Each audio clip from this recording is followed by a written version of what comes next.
High, আমি আজ আবার নিয়ে চলে এসেছি আমার আরেকটি নিউ মিনি ব্লগ।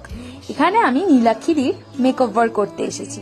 তো নীলাক্ষীদির প্রথমেই আমি ক্রিম্পিং করে নিয়েছি। নীলাক্ষীদির মধ্যে প্রথমেই আমার যেটা ভালো লেগেছে, নীলাক্ষীদির চোখটা এত সুন্দর, দিদির চোখগুলো যে তোমাদেরকে কি বলবো। তারপর দিদির ফেসটাকে ভালো করে ক্লিন করে সিটিএম করে নিয়েছিলাম।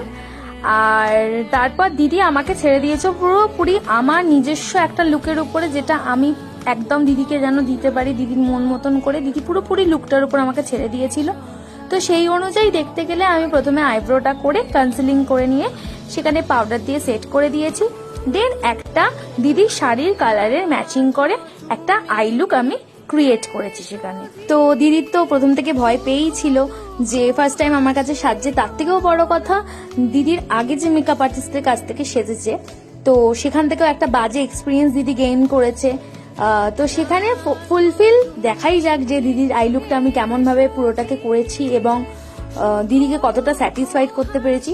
তো পুরো আই লুকটাকে কমপ্লিট করে নেওয়ার পর দিদিকে আমি লাইনার পরিয়ে নিয়েছি। তো তারপর আমি দিদির ফেসটাকে পুরোপুরি ক্লিন করে নিয়ে প্রাইমার লাগিয়ে দিয়েছি এবং তারপর আমি কালার কারেক্টিং করে নিয়েছি।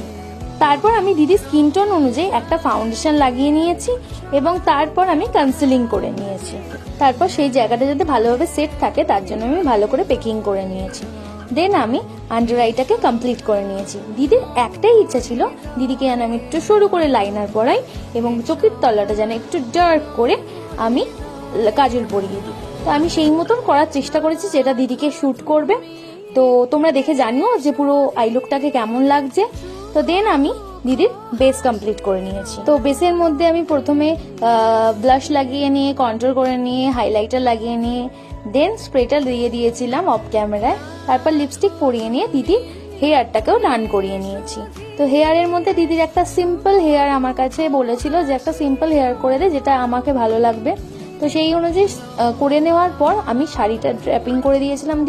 দিদি চেয়েছিল দিদি 8 পৌরে শাড়ি পরবে। দেন জুয়েলারি সেট করে নেওয়ার পর মাথায় ফুল লাগিয়ে দিয়েছিলাম। তো তোমরা দেখে বলো দিদির ফাইনাল লুকটা পুরোপুরি কেমন লেগেছে এবং দিদির থেকে আমরা জেনে নেব যে দিদির এই পুরো লুকটাকে কেমন লাগলো। আজকে তোমার পার্টি মেকআপ করলাম আমি, বলো তোমার কেমন লাগলো পুরো লুকটা? আমার যেরকম পছন্দ ছিল সেরকমই করে দিয়েছিস। আই মেকআপটা খুব সুন্দর হয়েছে, ওভারঅল সব খুবই সুন্দর। Thank you. তোমরাও যদি তোমাদের স্পেশাল দিনে আমার কাছ থেকে সাজতে চাও তাহলে অবশ্যই তোমরা আমার সাথে কন্ট্যাক্ট করতে পারো। তাহলে চলো আজকের মতো টাটা, বাই বাই।